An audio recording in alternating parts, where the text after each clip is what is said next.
thank y'all for joining today. We're here for the Inside College Sports and, Josh behind the scenes. And so I know all of you had such an incredible background and really want to hear a lot about what you do behind the scenes, how you got started in the industry.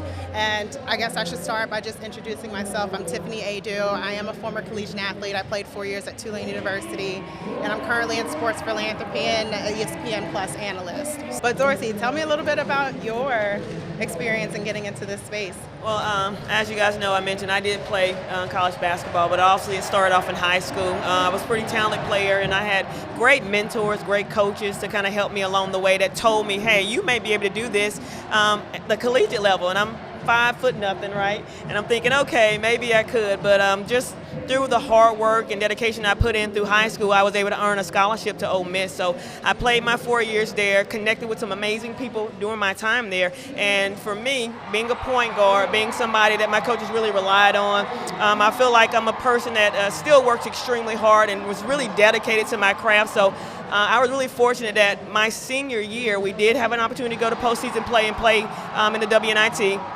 My position coach got a head coaching opportunity back home in Louisiana, so I was the first person she asked, hey, do you think you want to, start getting into coaching? And I was like, no, I don't think so. Even though I really enjoyed working our camps during the summer, always going back home and working camps and volunteering and doing things, I thought maybe I'm not sure if I want to coach. She said, you would be a great coach. You're a point guard. You have a great way of connecting people.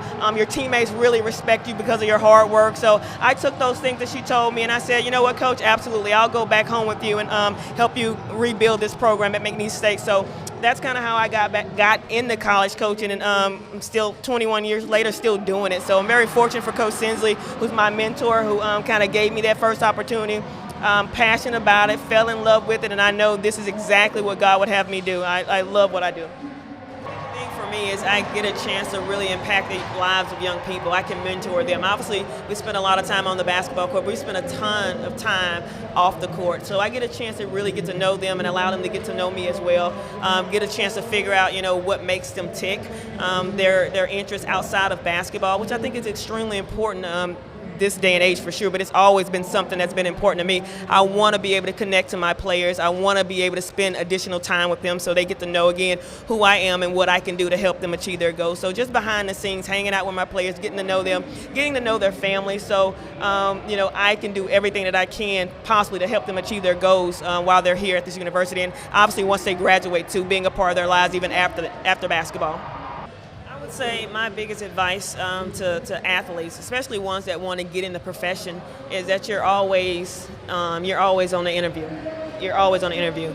How you practice, how you communicate with your teammates, how you communicate with your coaches, how you interact with administration, all those things matter in the end if you really want to get in this profession, because those are the people, you may not like it or not, but those are the people that are really the ones that are going to be called upon to see if you are a good worker, the ones that are going to be called upon to see what your attitude like when things aren't always going perfect for you. So I think, try to be your best self all the time, even though it's extremely difficult to do, very difficult to do. And I even struggle with it even now. But try to be your best self. Try to be as selfless as you possibly can. Try to give and do more than what's required of you. I know that's been the thing for me in terms of how I've been able to be in this profession and have success in this profession, because of my work ethic, because of my humbleness, because of my ability to be a servant at all times. So you're always on interview, so be your best self if you possibly can.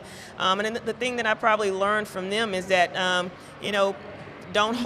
be resilient. They are so resilient. Things may affect them, but the next few minutes, they're kind of over it. So get over yourself, get over things pretty easily. Don't hold things against people. I think young people nowadays do a great job of really forgiving people. So that's something I definitely learned from them. Like, don't hold grudges against people that may have wronged you.